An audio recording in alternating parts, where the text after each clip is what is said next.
The billionaire noticed his maid stay calm as Robberies took over. Her next move shocked the world. It was as if she had been expecting this exact moment. At exactly 3:47 a.m., the silent alarm screamed through the darkness of Richard Blackwood's 40-room mansion.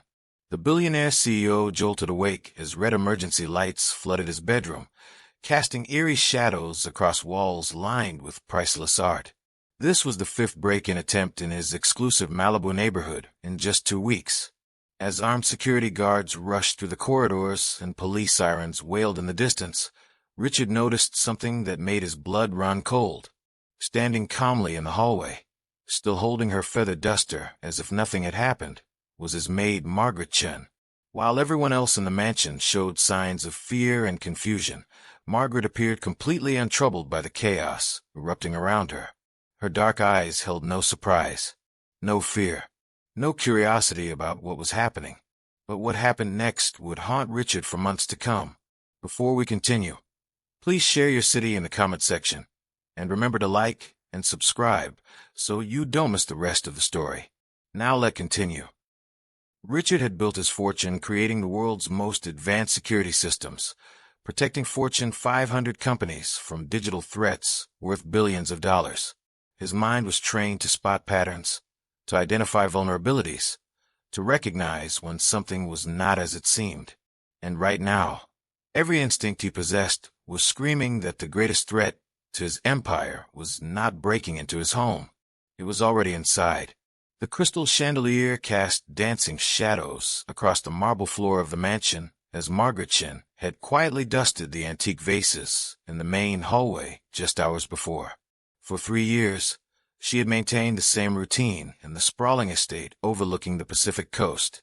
Every morning at 6 sharp, she would arrive at the service entrance, slip on her uniform, and begin her methodical cleaning with the precision of someone who knew every secret the mansion held. Margaret was unremarkable in every way that mattered to her employer. She was 42 years old, spoke softly with a slight accent that hinted at her immigrant background, and possessed the invaluable quality of being nearly invisible. In a world where Richard's every move was scrutinized by business rivals, media outlets, and social climbers, Margaret represented something precious, someone who simply did her job without seeking attention or favor. Richard Blackwood had built his fortune through a series of revolutionary software innovations that transformed how corporations managed their digital security. His company, Fortress Systems, protected the data of Fortune 500 companies worldwide.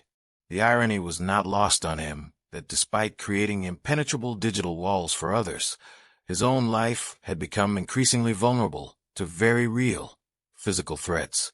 The troubles began on a Tuesday morning in October. Richard was reviewing quarterly reports in his study when his head of security, James Morrison, knocked on the heavy oak door with news that would change everything. "Sir, we have a situation," Morrison announced, his usually composed demeanor showing cracks of concern. "There have been 3 break-ins in the neighborhood over the past week. All targeted high-value residences.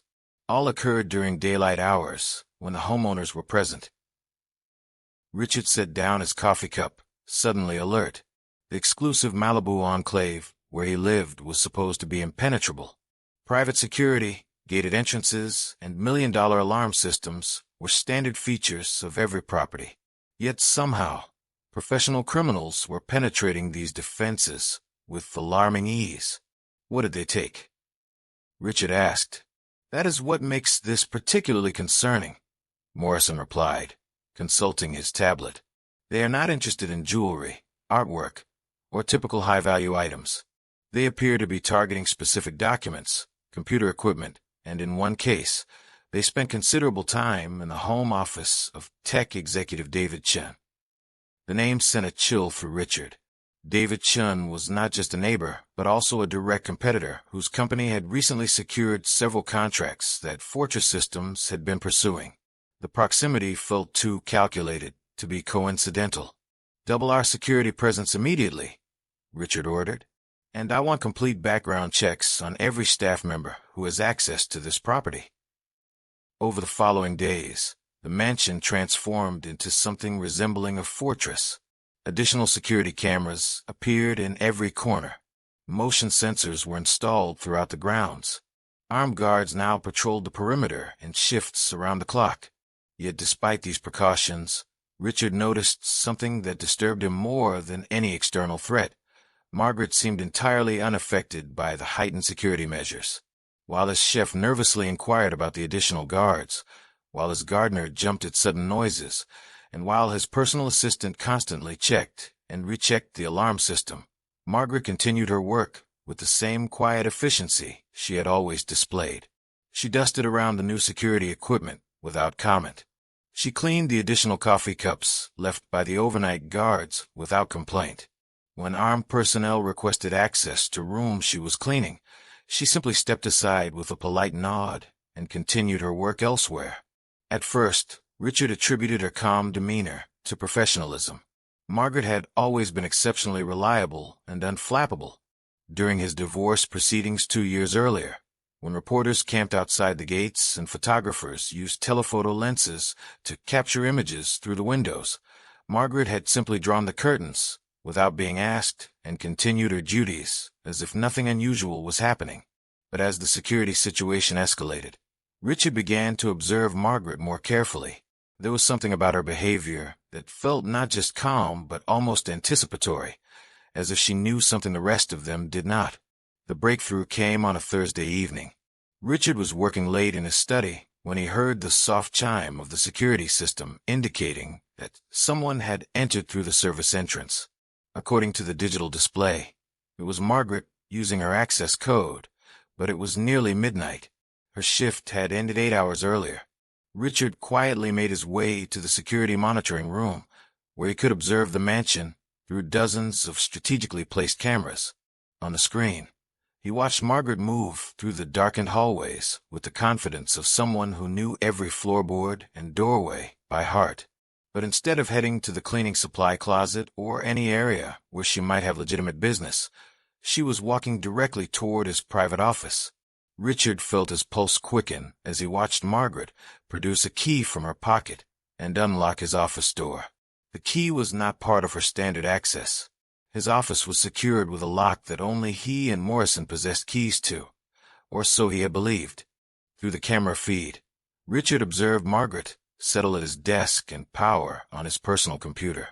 The machine required both a password and biometric verification, yet she bypassed both security measures with practiced ease. Her fingers moved across the keyboard with the speed and precision of someone performing a familiar task. For the next 40 minutes, Margaret methodically accessed files, copied documents to an external drive, and photographed sensitive papers with a professional-grade camera that she had concealed in her cleaning supplies. She worked with the efficiency of someone who had done this many times before and knew exactly what information to target. Richard realized he was witnessing not random criminal activity, but sophisticated corporate espionage. Margaret was not simply a maid who happened to work in his home. She was a trained operative who had spent 3 years positioning herself to steal the most sensitive secrets of Fortress systems. The pieces began falling into place in Richard's mind. The recent break-ins in the neighborhood were not random crimes, but coordinated intelligence gathering operations. Margaret had likely been feeding information about security measures, daily routines, and valuable targets to her handlers. She was the inside source that made the other robberies possible. But rather than immediately confronting Margaret or calling for security, Richard made a decision that would prove to be either brilliant or catastrophic. He continued watching and began planning. Over the next 2 weeks, Richard maintained his normal routine while secretly documenting Margaret's activities. He installed additional hidden cameras in areas she frequented and began tracking her movements outside the mansion. What he discovered was a network far more sophisticated than he had imagined. Margaret was not working alone or even for a single entity. Through careful surveillance, Richard identified at least 6 different individuals who met with Margaret at various locations throughout Los Angeles. Some appeared to be representatives of competing technology companies. Others had the unmistakable bearing of foreign intelligence operatives. Margaret was selling information to multiple buyers, playing a dangerous game that put national security interests at risk alongside corporate secrets. The most shocking discovery came when Richard traced one of Margaret's contacts to a man named Vincent Kozlov, a known associate of the criminal organization responsible for several high-profile cyber attacks against American companies. Margaret was not just stealing information for commercial advantage, but was actively involved in activities that could be classified as economic terrorism. Richard knew he had to act, but he also recognized an unprecedented opportunity. Rather than simply exposing Margaret and shutting down her operation, he could use her network to feed false information back to his competitors and potentially identify other security threats throughout the industry. Working with a small team of trusted security experts and federal investigators, Richard developed an elaborate counterintelligence operation. They would allow Margaret to continue her activities while carefully controlling what information she could access. They would feed her fabricated documents that appeared genuine, but would actually mislead her handlers about fortress systems, future plans, and capabilities. The operation required Richard to maintain a perfect facade of normalcy. He had to continue treating Margaret as he always had, showing no sign that he knew of her true activities. This meant allowing her into his home each day, knowing she was actively betraying him, while he worked to turn her network into an asset for his own purposes. The psychological toll was enormous. Richard found himself analyzing every interaction, wondering how long Margaret had been deceiving him and questioning his ability to judge character. The woman he had trusted with access to his most private spaces, who had cleaned around his children during custody visits, who had maintained his home during his most vulnerable moments, was a professional spy who had been systematically betraying him for years. Yet Margaret continued to perform her duties with the same quiet efficiency she had always displayed. She arrived precisely on time each morning, cleaned with meticulous attention to detail, and departed without incident each evening. Only Richard and his small team knew that she was simultaneously conducting one of the most sophisticated espionage operations in recent memory. The carefully orchestrated deception continued for 6 weeks. Margaret unknowingly transmitted false information about upcoming product launches, fabricated financial data, and misleading strategic plans to her various contacts. Richard's team tracked every communication and identified dozens of individuals and organizations involved in industrial espionage activities. But on a cold December morning, everything changed. Richard was in his study, reviewing the latest intelligence reports, when Morrison burst in with an expression of urgent concern that immediately commanded attention. "Sir, we have intercepted communications indicating that Margaret's handlers have become suspicious of the information she has been providing. They believe she may have been compromised and are planning to extract her from the operation immediately." Richard felt a chill that had nothing to do with the morning fog rolling in from the ocean. If Margaret's handlers suspected the counterintelligence operation, they would not simply reassign her to another target. In the world of industrial espionage, loose ends were tied off permanently. They are planning to eliminate her, are they not? Richard asked, though he already knew the answer. Morrison nodded grimly. The intercepted messages suggest they view her as a security risk that must be neutralized. They have scheduled a meeting with her this afternoon, ostensibly to discuss new targets, but our analysis indicates they intend to kill her. Richard found himself in an impossible position. Margaret had betrayed him completely, stolen his most sensitive business secrets, and endangered national security through her espionage activities. Yet she was also a human being who was about to be murdered by the very criminal organization she had served. The moral complexity of the situation weighed heavily on Richard's conscience. Margaret had deceived him for 3 years, violated his trust in the most fundamental way possible, and potentially caused millions of dollars in damage to his company. But she was also someone who cleaned his home, who had been present during some of his most difficult personal moments, and who was now facing death because of the counterintelligence operation he had orchestrated. Richard made a decision that would define not only the outcome of this crisis, but also his own character. He would not allow Margaret to be killed, regardless of her crimes against him. "We have to warn her," Richard announced to Morrison and the federal agents monitoring the situation. "Sir, with respect, that would compromise the entire operation," Morrison replied. We have identified dozens of individuals involved in industrial espionage. If we reveal our knowledge now, they will disappear and continue their activities elsewhere. Then we find another way, Richard said firmly. We save Margaret and we capture her handlers. What followed was 12 hours of the most intense planning Richard had ever experienced. Working with federal investigators, they developed a strategy that would require split-second timing and perfect execution. They would allow Margaret to attend her scheduled meeting, but would surround the location with undercover agents. At the moment her handlers revealed their intention to harm her, law enforcement would intervene. The plan required Margaret's unknowing cooperation. Richard had to ensure she attended the meeting without alerting her to the danger or the fact that her espionage activities had been discovered. This meant maintaining his normal routine and giving no indication that anything had changed. That morning, Richard watched Margaret arrive for work with a mixture of anxiety and fascination. She appeared completely normal, going through her usual preparations and beginning her cleaning routine with the same methodical precision she had always displayed. Yet Richard knew that in a few hours, she would either be dead or in federal custody. At 2:30 p.m., Margaret completed her work and prepared to leave the mansion. Richard watched through security cameras as she gathered her personal belongings and headed toward the service entrance. She had no idea that federal agents were already positioned around her apartment building and the coffee shop where her meeting was scheduled to take place. The meeting location was a small cafe in downtown Los Angeles that Margaret's handlers had chosen specifically because it offered multiple exit routes and appeared to be a location where a casual conversation would attract no attention. What they did not know was that federal agents had been monitoring their communications for weeks and had prepared for every possible scenario. Richard remained in his mansion's security center, monitoring the situation through encrypted communications with the federal team.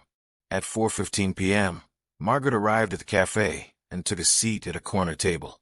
She appeared calm and professional, giving no indication that she suspected anything unusual about this particular meeting. At 4:23 p.m., two men entered the cafe and approached Margaret's table. Richard recognized them from surveillance photos as Vincent Kozlov and his associate, both individuals with extensive criminal records and connections to international espionage networks. They sat down across from Margaret and began what appeared to be a casual conversation. For 20 minutes, the conversation proceeded normally. Margaret provided updates on her activities, shared information about security measures at the mansion, and discussed potential future targets. To any observer, it would have appeared to be three business associates discussing routine matters over coffee. Then Kozlov's demeanor changed. "We have concerns about the quality of the information you have been providing recently," Kozlov said, his voice taking on a harder edge that the surveillance equipment clearly captured. Margaret's response was immediate and telling. "I have provided exactly what you requested. If the information has not met your expectations, perhaps your analytical capabilities are insufficient." The boldness of her response surprised everyone monitoring the situation. Margaret was not behaving like someone who feared for her safety or was attempting to appease dangerous criminals. She was responding with the confidence of someone who held a position of strength. Kozlov leaned forward, his hand moving toward his jacket in a gesture that federal agents recognized as potentially reaching for a weapon. This was the signal they had been waiting for. At exactly 4:47 p.m., federal agents moved simultaneously from 6 different positions around the cafe. Kozlov and his associate were surrounded and detained before they could react. Other patrons were quickly evacuated as the situation was secured. But Margaret's reaction to the sudden law enforcement intervention was what shocked everyone present. She did not appear surprised. She did not attempt to flee. Instead, she calmly reached into her purse and produced a badge identifying her as Special Agent Margaret Chin of the Federal Bureau of Investigation. The woman who had cleaned Richard's mansion for 3 years, who had appeared to be conducting sophisticated espionage against his company, who had seemed to be betraying American national security interests, was actually an undercover federal agent conducting one of the most complex counterintelligence operations in recent history. For 3 years, Margaret had been working to penetrate and dismantle an international network of industrial espionage that was stealing billions of dollars worth of American technology secrets. Richard's mansion had not been targeted because of his business success, but because federal investigators had identified it as the perfect base of operations for an agent to observe and infiltrate the criminal networks operating in the area. Margaret had not been stealing Richard's secrets to sell them to competitors and foreign agents. She had been using her position to identify the individuals and organizations attempting to steal those secrets, gathering evidence that would allow federal authorities to dismantle entire espionage networks.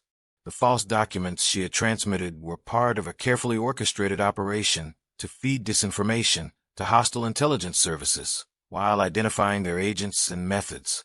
The break-ins in the neighborhood had not been random crimes, but coordinated operations that Margaret was monitoring and documenting to build cases against the perpetrators. Richard's decision to conduct his own counterintelligence operation had inadvertently complicated an ongoing federal investigation, but his willingness to risk the operation to save Margaret's life had ultimately contributed to its success. The criminals who had planned to eliminate her were now in custody, and the evidence gathered during the confrontation provided federal prosecutors with everything needed to dismantle the entire network. In the aftermath of these revelations, Richard found himself grappling with a complex mix of emotions. Relief that Margaret had not actually betrayed him was tempered by the realization that his privacy had been compromised by a federal investigation he had known nothing about.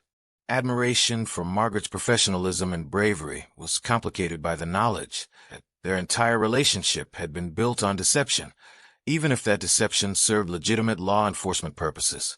2 weeks later, Margaret requested a private meeting with Richard at his mansion.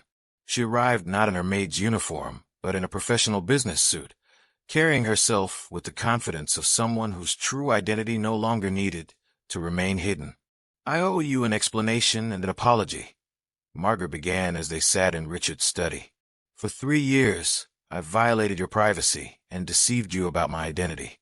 I understand if you feel betrayed, even though my actions were in service of national security." Richard considered her words carefully before responding.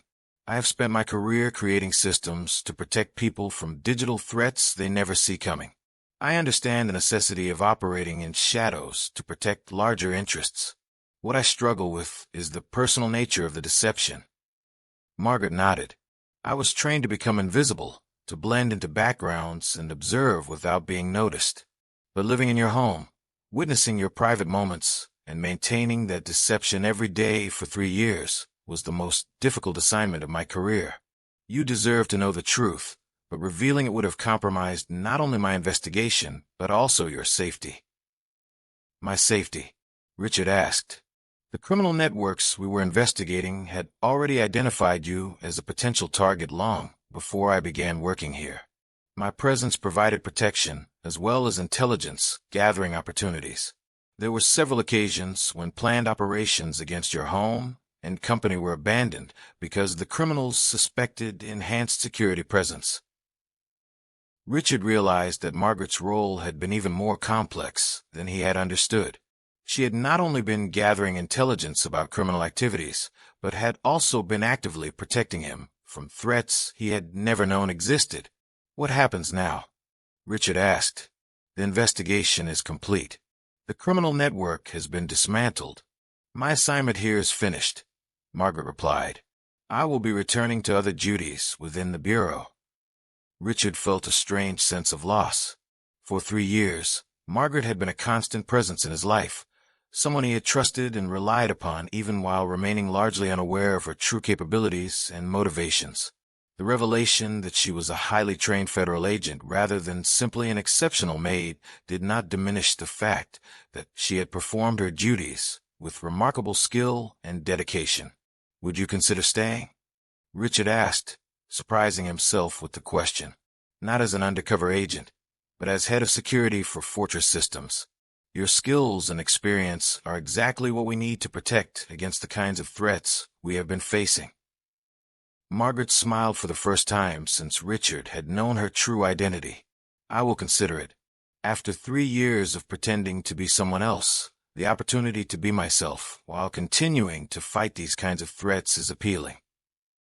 6 months later, Margaret Shin was appointed Chief Security Officer of Fortress Systems, bringing her extensive experience in counterintelligence and threat assessment to one of America's most important technology companies.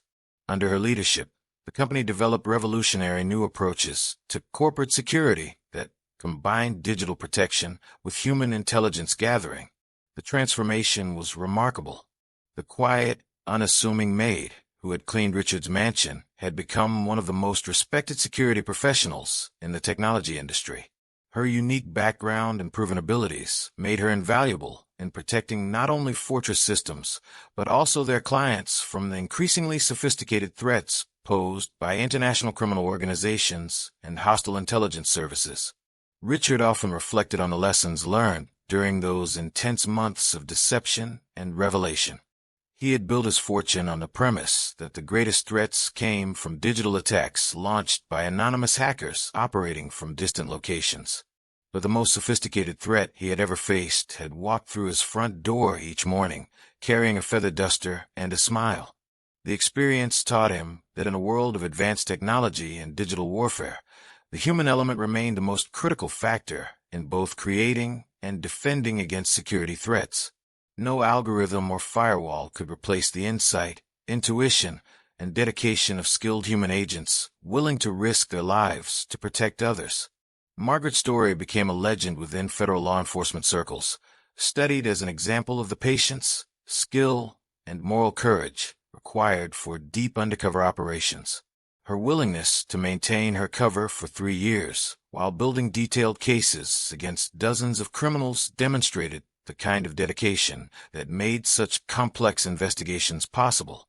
For Richard, the experience fundamentally changed how he approached both business and personal relationships. He developed new appreciation for the complexity of human motivations and the importance of looking beyond surface appearances to understand the true nature of the people in his life. The mansion where it all began remained Richard's primary residence, but it was now protected by security measures that reflected Margaret's comprehensive understanding of both digital and human threats. The crystal chandeliers still cast dancing shadows across the marble floors, but those shadows no longer concealed unknown dangers.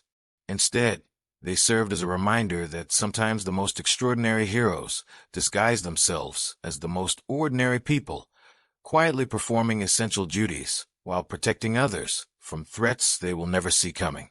Margaret's next move had indeed shocked the world, but not in the way anyone could have anticipated. Her greatest act of heroism was not a dramatic confrontation with criminals or a spectacular display of combat skills. It was 3 years of patient, methodical work performed under deep cover, protecting national security interests while maintaining the trust and respect of the man whose home she shared. In the end, the story revealed that courage often wears a uniform that makes it invisible to those it protects most effectively. What did you think of this incredible story of deception, loyalty, and unexpected heroism? Did Margaret's true identity surprise you as much as it shocked Richard? Share your thoughts in the comments below. And if you enjoyed this amazing tale of hidden heroes and secret agents, make sure to subscribe to Beyond Yesterday for more incredible stories that will keep you on the edge of your seat. Hit that notification bell so you never miss our latest uploads featuring the most fascinating true stories from around the world.